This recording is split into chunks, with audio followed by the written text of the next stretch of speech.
General liability insurance is something that every business needs. We need to have it for the construction contractors. We need to have it for the builders. We need to have it for the real estate developers. There's really two sides to it. There's the general liability. The general liability is for the construction operations, and the construction operations are usually like the bodily injury, third-party property damage.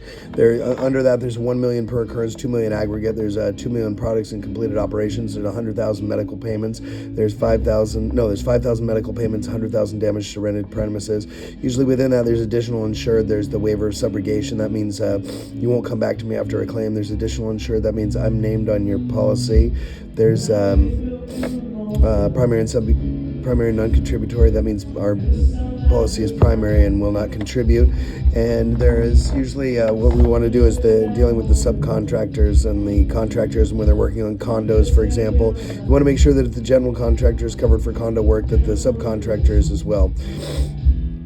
Typically, there's a condo exclusion. There may be something under 20, a certain number of units might be allowed as a covered risk. There's also the real estate part of the general liability. Once it becomes there's a construction side that gets finished, there is a real estate operation that needs to be covered. There's property, general liability. There's additional named insureds. The named insureds are on the policy. There is a policy that needs to be handled for each one of the insureds. There's the usually like professional liability and directors and officers. There's employment practices liability. There's management liability. There's the directors and officers. There's severability. You want to make sure that within that the people are covered. There's the different wording. There's a hammer clause. There's the general liability and the hammer clause, and different things that are going to be covered no matter what. And it's making sure that you have the